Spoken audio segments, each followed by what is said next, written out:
I feel like Eddie Vedder up here or something. Everybody can hear me okay? First of all, I want to thank everybody for coming out today. It's a beautiful day. I want to thank the organizers. This is a wonderful cause, and hopefully we'll be able to take what happens here today and build a community that can bring about the change that we're all looking for. In Chris Nolan's movie, Oppenheimer, there's a very important scene. It's about the man who made the atomic bomb, J. Robert Oppenheimer. He oversaw the team, the Manhattan Project, that built the bomb. And there's a scene in the movie after the bomb has been perfected and tested, the Trinity device, where Oppenheimer is watching two men in uniform packing up the gadget to send away. And he starts to opine on how it could be best used. He says, if you ignite the bomb at a given out, and they cut him off. They say, it's okay, Dr. Oppenheimer, we got it now. We got it. And thus we transferred the world's most deadly weapon away from the scientists who made it into the men who would use it. And they did use it. 78 years ago today, the United States of America dropped one of Oppenheimer's gadgets on the city of Hiroshima. We don't know how many people died. Ranges from 77,000 to 125,000. We don't know. 3 days later, over the city of Nagasaki, we dropped a second gadget. The total casualties go between 130,000 to 250,000 people dead because of these bombs, but we don't know because most of the evidence vaporized. They don't exist. They're gone. The world's most deadly weapons. The men who dropped these bombs, Paul Tibbets and Charles Sweeney, were men of honor. They're men who were serving their country. Paul Tibbets flew combat missions over Germany in an effort to defeat the Nazi threat. So I don't want to hear anybody say how evil he is. He was doing his duty as an executioner does their duty. He never once voiced any regret for his decision to drop the bomb. To his dying day, he said, what I did was right. You know, and I have some sympathy for Paul Sweeney because when I was in the Marine Corps, I was in a field artillery unit that was nuclear capable. And twice a year, we practiced the procedures we would follow if we were called upon to deliver a nuclear device against a hostile enemy force. And I will tell you right now, with absolute certainty, I and every single Marine would have obeyed those orders had they been issued, because we were the executioners. We weren't the ones who came up with the device. We were the ones who were going to use the device in defense of our nation. But then something happened. In the 1980s, rational thinking seemed to grip the United States.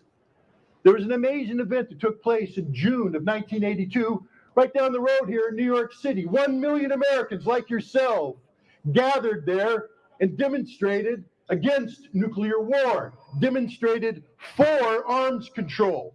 At that time, the President of the United States was Ronald Reagan, hardcore conservative. He called the Soviet Union the evil empire. A year after this demonstration, ABC put out a TV series called The Day After. Ronald Reagan watched this series. And after seeing the depiction of what life after a general nuclear exchange between the United States and Soviet Union looked like, he turned to his advisors and he said, is this what it's going to be like? And they said, no, Mr. President, it's going to be far worse. It's going to be worse than you can possibly imagine.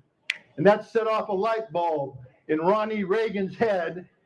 And in December of 1987, he signed the Intermediate Nuclear Forces Treaty with his Soviet counterpart, Mikhail Gorbachev, and began the process of getting rid of J. Robert Oppenheimer's device.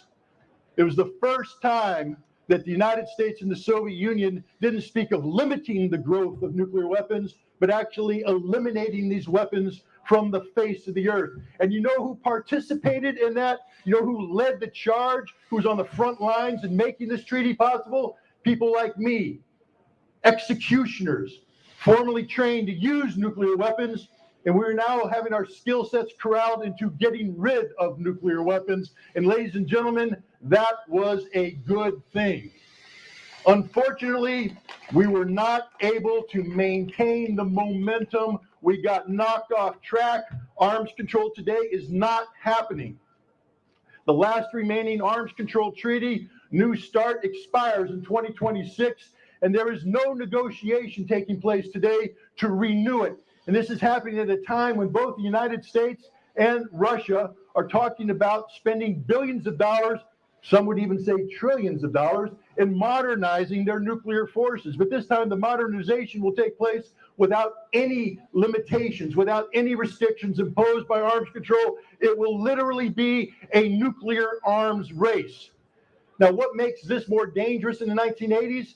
In the 1980s, we operated with a doctrine called mutually assured destruction. It meant you use your nukes, we use ours, we all die, therefore let's not use the nukes.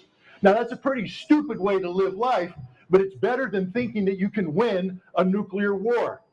Today, the executioners of Americans' nuclear policy believe a nuclear war can be won. We have a doctrine that says that we can preemptively use nuclear weapons anytime we want to. It's not just me saying this, ladies and gentlemen. We'll take the words out of the mouth of a Trump-era arms control official speaking to the Arms Control Association when he said it is the goal of the Trump administration that every morning Chinese and Russian leaders wake up, they don't know if this is the day we're going to nuke them or not. That's an honest-to-God quote.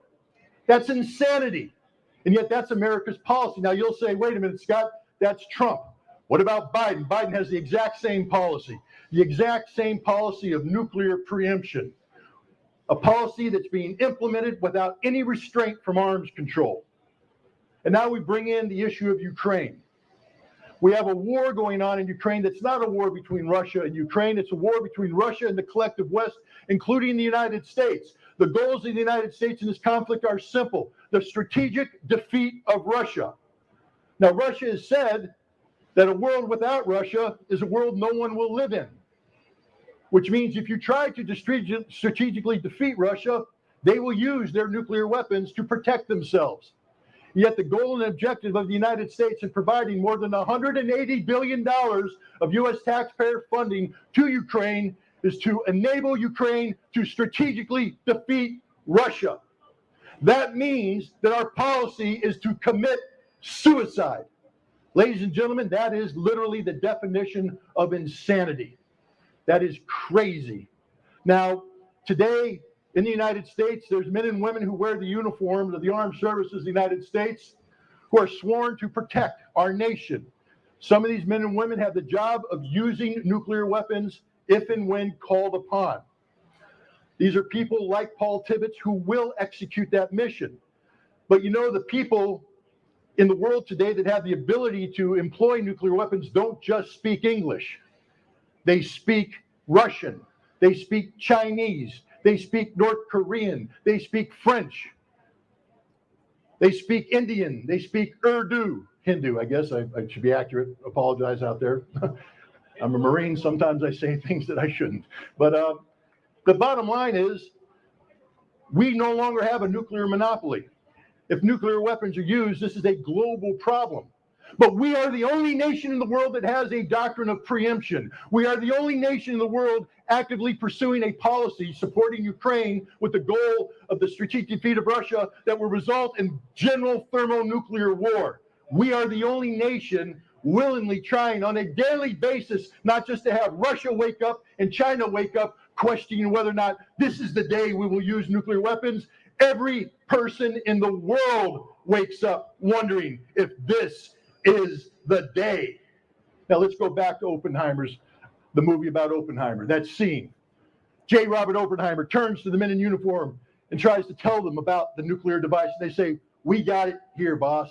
We got it here." Okay, but now we know. We can't claim that we don't know.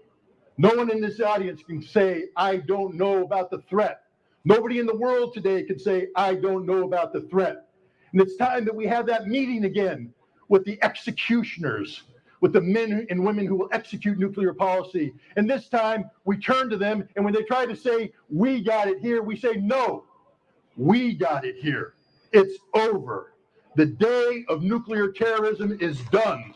We must learn to recapture the spirit of disarmament that gripped Ronald Reagan, and there's no one out there right now that's more conservative than Ronald Reagan, that gripped him in his heart to make him believe that having nuclear weapons was insanity and the best course of action for the United States and the world was nuclear disarmament. We need to recapture that spirit, and I'm hoping that today we can begin a process that leads to a moment next summer when we can put 1 million people back into Central Park and send a signal to those who wish to represent us in the White House that nuclear disarmament is the only direction for the United States, that the day of the executioner is over. Thank you very much.